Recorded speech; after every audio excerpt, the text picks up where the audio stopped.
Today we're making easy peasy chocolate cake for Sunday, and this is a really great cake to make with store cupboard ingredients. Great to make with children as well. Now I'm using a 10 by 8 internal inch tin. I think it was a free one I got. It doesn't matter how grotty these tins get because they're generally lined with a lining paper, and I grease the inside of the tin, put the paper in, then grease it, then twist it on the edges just to stop it sort of blowing in the wind with the fan in the oven. So with this recipe you're going to need, and this is just for the cake, no icing or anything, so you need, I'm just using stalk, self-raising flour, cocoa, 4 eggs, some vanilla extract. Cherry jam works really well, but any jam you have works well with chocolate really. I'm going to put some cream in it, but you don't have to. You can just put jam in it and it's a really nice cake just to pick up. Caster sugar and almonds are what tend to keep the cake a little bit moist. And then obviously this in here is just the melted down stalk to grease the tin. So unfortunately I haven't got any icing sugar, otherwise I would have showed you how you can put just a cocoa chocolate icing, butter icing on top, but I haven't got any icing in the house. I could put some cooking chocolate into this. I do that in my Black Forest Gâteau cake, but many of you probably haven't got cooking chocolate in the house at the moment, so I'm just going to go off some really basic ingredients. Just as an alternative, would drinking chocolate work instead of cocoa? No. Right. It doesn't, because it's got a lot of added sugars and different chemicals, but the other chocolate powder that I use sometimes is that like cacao? Cacao powder, and that works well. It's slightly different. I prefer it actually because it's a milder taste. It's an organic one I've got, but I'm going to use this today because most people would just have cocoa if they've got anything, because many people have used this for chocolate cakes, and it's a very inexpensive one. Obviously if you go for like an organic green and black cocoa, it's going to give you a much better sort of hit of cocoa, but we're just going for really cheap basic ingredients. So off we go. So I've got 6 ounces of stalk in there. I've not taken it straight from the fridge, it's a little bit warmer so it's soft. I've got 6 ounces of caster sugar, an ounce of cocoa, 5 ounces of self-raising flour and 2 ounces of ground almonds in there together, and 4 beaten eggs. So what I'm going to do first is to put my caster sugar in with my stalk. Now remember, if you're weighing out your ingredients, remember, and you're putting it into a separate bowl like I have, keep zeroing your scales each time so you get your true measurement of your ingredients. I know it sounds like a really simple thing to forget, but sometimes if you're weighing out a few things you forget, and then you've got the weight of the bowl on top. I have had one cake disaster like that before. Now I'm not using a blend, a mix, yeah, the words have left me. So I'm just doing this because if children are making it, this is probably the best way to do it, the safest way, and it doesn't take long. You might need to give them a bit of hand getting it in, but you want it to become a very sort of quite soft, there's a lump in there of sugar. There we are. Make sure it all goes in. Now we're going to add our eggs. Now with this, sometimes it can split a little bit, but there's a way of rescuing it. You can start to add your flour and your almonds. This is why I always have flour ready weighed out, because with the best will in the world, sometimes it happens. So we're going to gradually tip our eggs in, and you've got to get these eggs folded into here. Now we're not going for any prizes on these cakes. This is just a family cake. It's almost like a small version of a tray bake. It will work out fine. There we are. So I'm going to keep adding that egg until it's all in. I've I've done this on purpose. I've added the egg too quick and you can see it splitting. Now that's not what you want. So you start to add in the flour and this will just save this. So if you ever get to that point where you think, oh no, it's not creamy, it's sort of almost come apart, gradually, that's why it's good to have your flour on standby. Sorry, that's the dog nosing around the bowl. As soon as I start cooking, he starts banging his bowl. And if you put anything in the recycling bag, Bob's like a womble. He wanders off with it. So let's see if we can save this. We're getting there. Because I want to show you what can go wrong, because you don't want to really waste these ingredients. So that was putting the egg in too quick, you see, which if you've got little kids, they probably will do that. It's just about okay. There we are, we're getting to a creamy consistency. Right, an ounce of cocoa. Now cocoa seems to dry your mixture out a bit. So I've got another recipe which is a Black Forest Gâteau, very quick and easy one. It's not like these big fancy ones, it's just a family one. And I actually, in this sponge, I would add melted chocolate, or I have been known to just put cooking chocolate in a bag, crush it down and add it in. And then when you've got the sponge, you get little tiny bits of melted chocolate, which is lovely, like little pockets of it. Little shards of joy. Yes, but today we're going to stay true to our store cupboard and just go with what more than likely what people have in. Okay, so you can see we've got lots of air into that now. Now I'm not sure if I told you earlier, but I've put the oven on 180 preheat. So that's been on since I started really. Should have said that earlier, but like I say, I'm not a professional. I'm just doing this from my kitchen, as you can tell. Did you say you were going to add vanilla extract? Yes, I think I did. Oh, okay. But it was in the original one. Okay, so how much did you add there? A teaspoon. And it just gives it a little bit more depth of flavour. So this is what you're heading for. Normally comes off in about 3 is a good judge, because this can alter very slightly on your size of eggs. I've used free range eggs, which I'm absolutely determined to do in everything I do, because having raised chickens before, you know, for the difference in price, I just do not see the point of keeping chickens cooped up. You know, when they're free range, they roam, they're eating off the ground, they're foraging, all of that goes into the egg and makes it what it is. Obviously, when you've got battery hens, not that I want to get into this too much.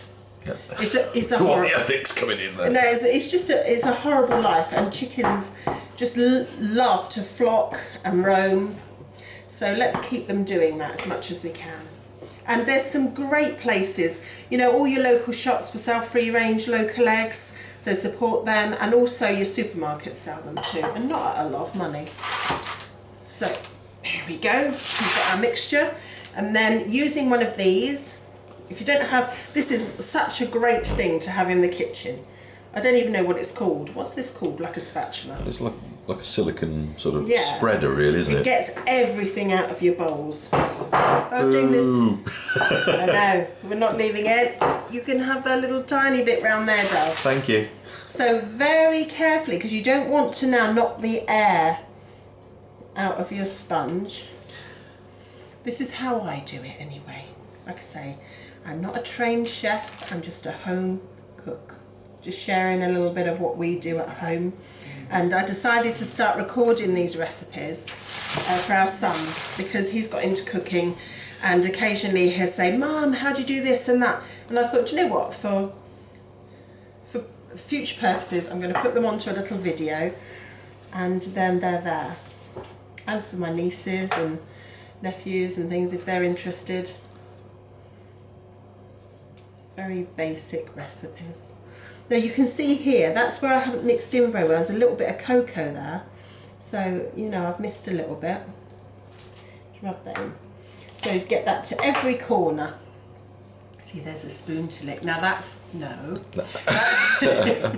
No. So this is good for children's incentives. Remember, it has raw egg in it, but, you know. So here we have, give it a bit of a wobble so it gets it all over. Now I think I haven't put a time on my sheet that I've been writing out. So I'm going to time this and then get back to you and let you know. You don't want it like a bullet, you want it soft to touch, but it's basically got to be springy. And then what you do, I just cut it in half when it's cool and put jam and cream in. So it looks like quite a low sponge, but we're keeping it to very minimal ingredients. So we'll see how this turns out, and we'll make the best of it.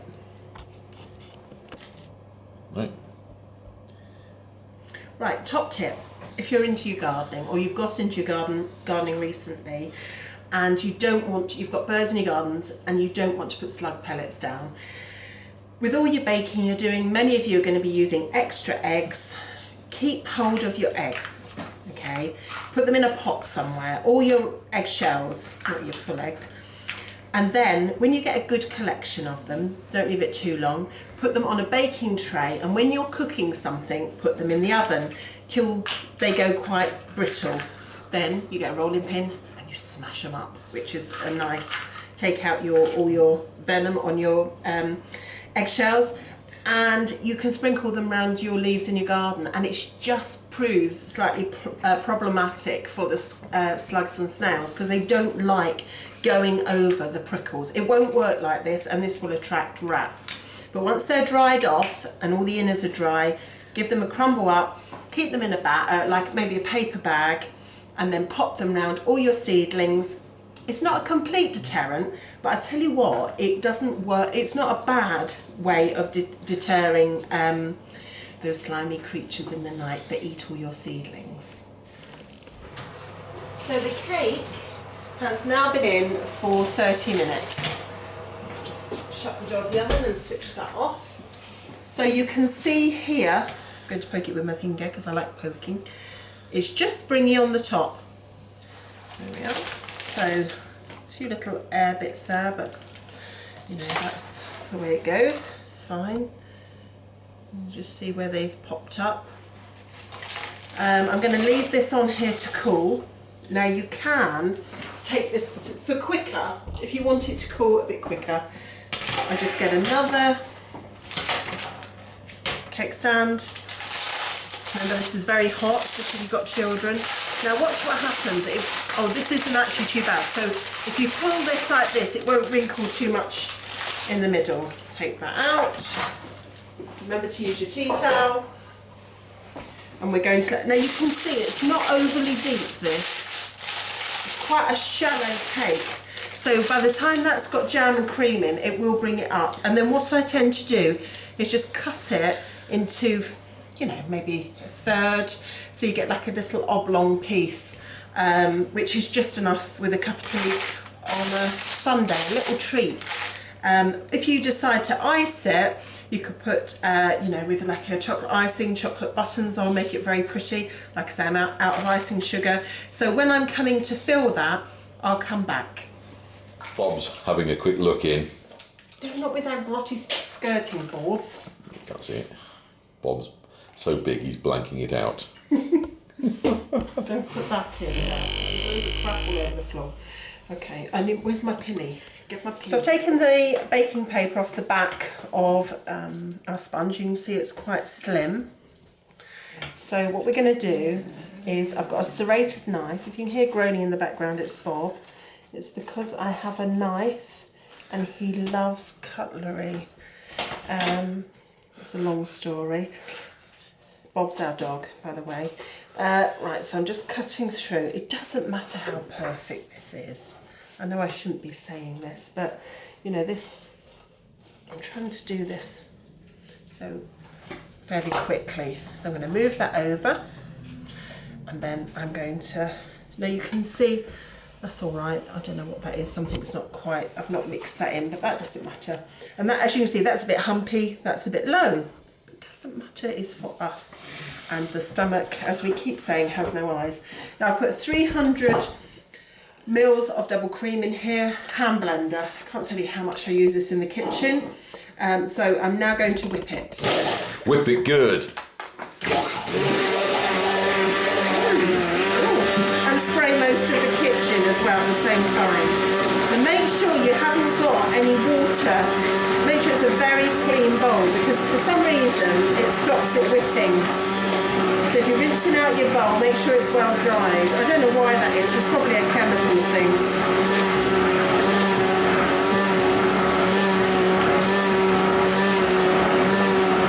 So I've been doing that just for a couple of minutes. It's nice and thick. Take that off. Ooh, I am quite a messy cook, I have to say. Probably just caught that in time actually. Don't over whip it because it goes ever so hard. So now I'm going to get, I've got cherry jam here. It's a conserve. It's not a lot of money.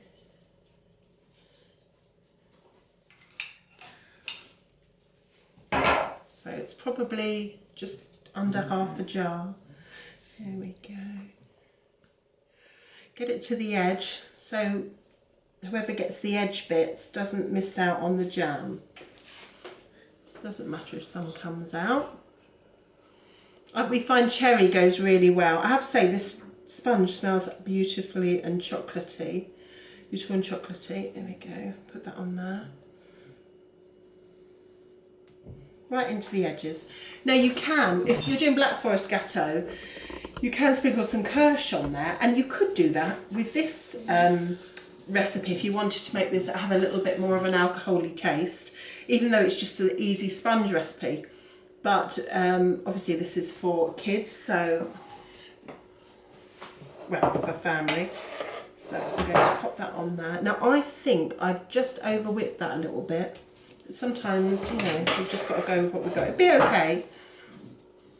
You can see it sort of looking a bit granularly.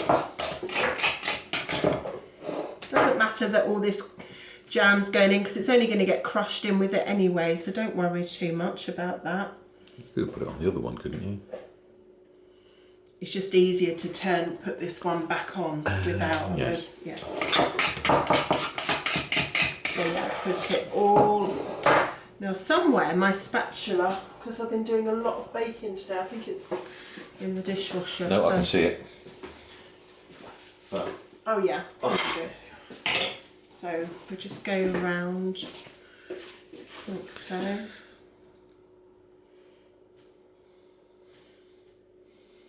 Now because this has got fresh cream in, I would probably keep this in the fridge myself, especially on a hot day. And then just before serving, get it out about 10 minutes before, otherwise it tends to be a bit hard. This freezes really well as well. Now if you haven't got cream, because a lot of us haven't, just the jam in it is really nice. Here we go, so I'm going to go. Now this sponge is a little bit warm for this, but I'm just trying to crack on because I want to clear the kitchen down and have a little sit down today. So you want this sponge to be fairly cool, otherwise it will melt the cream. So just going to go over, plop that down, and you can see it's raised the level now of the sponge. We've got a few bits of jam on there, that's okay. I'm just going to find a plate. Remember this is still a little bit warm really. So I'm just looking at this. If we think one, so I could go 4 across and 3 that way. So it's given us a nice square. So if we go that way, like so, and then I'll just take that corner off. And you can see that. And this is without icing, so you don't have to have the icing. So if I oh yeah, just sorry. I'm going all over the show, trying to keep up. So we go with that bit. And this is lovely for Sunday tea. Nice cup of tea, sitting down, watching Antiques Roadshow or whatever you get up to on a Sunday. evening, and we normally have a treat, so Yeah, whilst you're watching The Walking Dead. there we go. Look at that. Gorgeous. It's another bit for you and a bit for me, Dav. So that is easy peasy chocolate cake. And like I say, if you don't want cream and just want to put jam in, that's a good cake for kids to pick up. Obviously, if you've got cream in, you probably need a fork, but if you just keep to jam, it's a really nice, easy keep cake. You can just keep it in a tin. If you're putting cream in it, you probably need to keep it in the fridge. So I hope you enjoyed watching that. Enjoy.